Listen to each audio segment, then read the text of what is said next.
Hello and welcome to another episode of On Screen. I'm your host Dylan Wright, and I'm here to take you on a journey through film and television. So for this week's episode, I thought what better time to talk about a certain fantasy series than right now. The Lord of the Rings, which was originally created by J.R.R. Tolkien, is now going to become a television series. Amazon Studios, I guess, just optioned it, and they will be adapting the series for their streaming platform. So I thought, why not look back at the movies that started the big craze for Lord of the Rings in the modern day, the Peter Jackson's 2001 to 2003 Lord of the Rings trilogy. Now, Lord of the Rings has been adapted before this particular trilogy. There's been the Ralph Bakshi version that was created in 1978, where the first two books were adapted into one animated movie. And there's been various other radio plays and dramas that have adapted the Lord of the Rings series of books into a different medium other than the novels.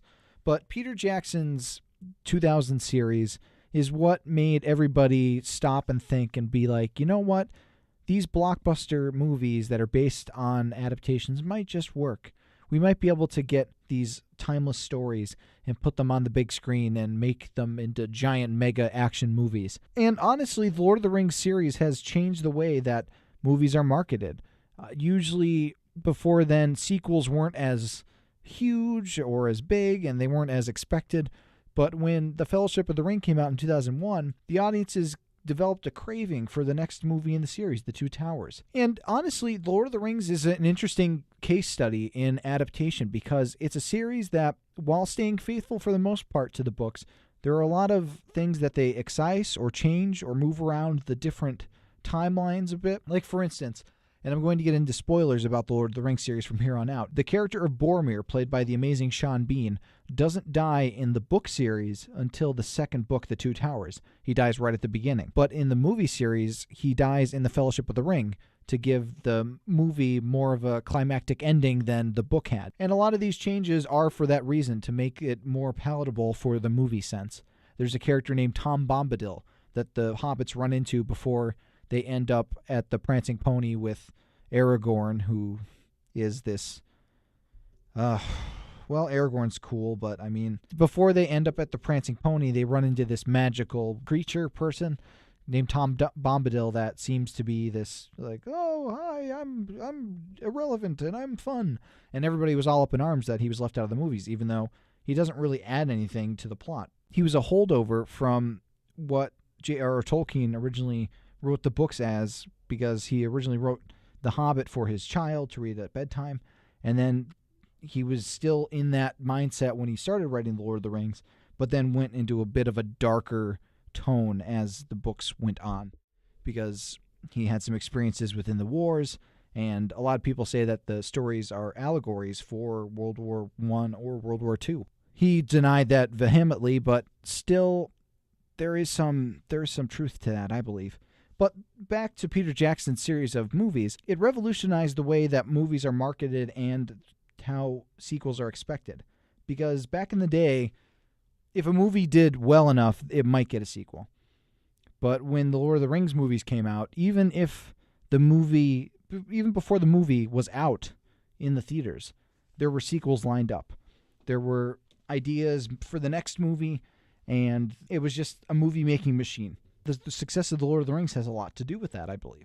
It's a good story. It's a story about a hobbit named Frodo Baggins, played by Elijah Wood in the Peter Jackson movie series, who's tasked with transporting this great ring, this ring of power, to the place that it was created, Mordor, and he needs to destroy it to get rid of this great evil Sauron. And he's accompanied by a bunch of what's called the Fellowship of the Ring, the great wizard Gandalf, played by Ian McKellen, and amazingly played by Ian McKellen. His best friend, Samwise Gamgee, played by Sean Astin, who just had an amazing turn as Bob Newby in Stranger Things 2, and I'm so glad that he's still working. You had Merry and Pippin, who were also hobbits. You had Boromir, Aragorn, Legolas, Gimli, all these different people of different races. Gimli's a dwarf. Aragorn and Boromir are human, or men, I guess is the name of the race, and Legolas is an elf. And they're all tasked with escorting Frodo to destroy this ring, to stop the great war that's happening. The movie's action sequences are very well done, and it's done some pretty revolutionary things in terms of motion capture with the character of Gollum, who's played, of course, by Andy Serkis, and amazingly played by Andy Serkis. He used a motion capture suit to portray this character and ended up creating an industry where motion capture characters are actually characters. For instance, he ended up playing Caesar in the new Planet of the Apes movies, and that helped bring that series back to fruition with the motion capture. But in terms of how big the movies were, these were huge when they came out back in the day.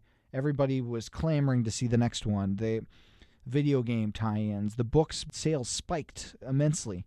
And there, of course, there were people that were upset about it because it wasn't quite what Tolkien's vision was for the movie.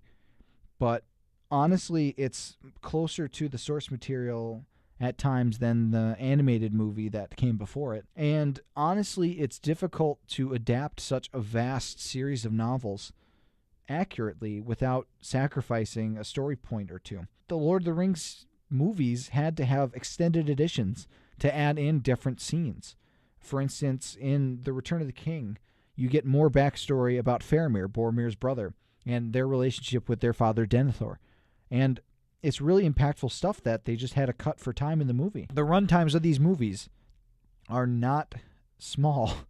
The first Lord of the Rings movie, The Fellowship of the Ring, ended up coming in at 178 minutes for the theatrical cut.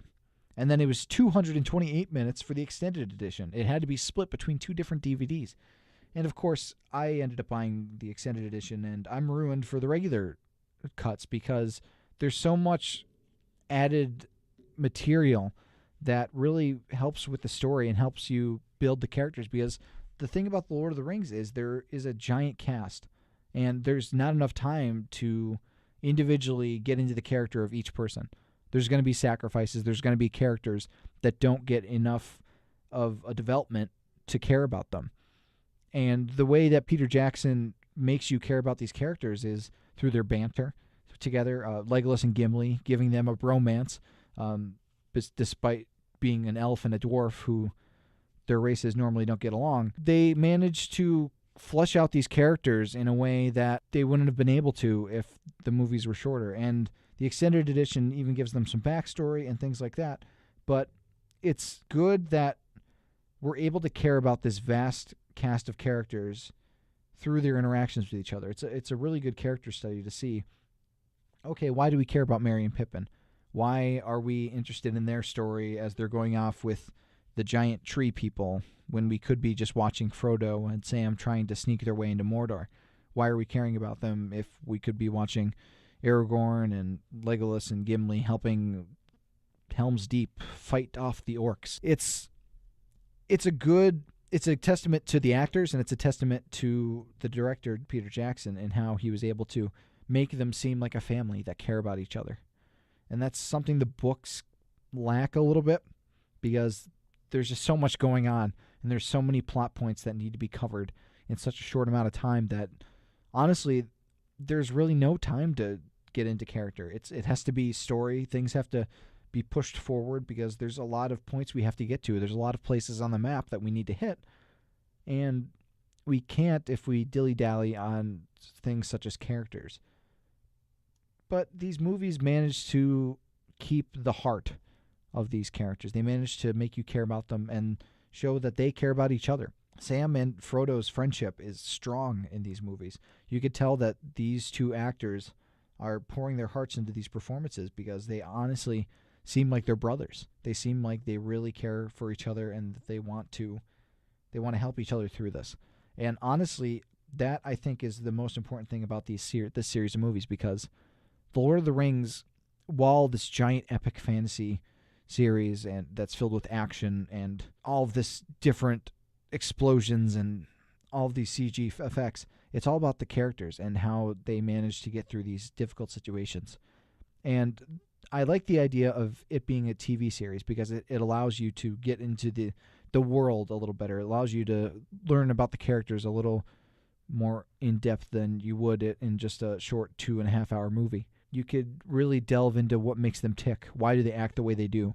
How do they interact with this character? And how does this character interact with them in turn? And I know a lot of people are skeptical about this series not living up to the Peter Jackson series, but honestly, I think that a television series is a good way to go, especially with the quality of television nowadays for The Lord of the Rings, because it'll be able to tell the story the way it's meant to be told in such a long format that you could hit the points that you need to, and you could give the characters their moments and give them enough depth that you want to go along on the journey with them. So that's going to do it for this week's episode of On Screen. If you have any future topics for any episodes, please let me know. I'd love to cover anything that you'd like to hear. And as always, until next time, take care.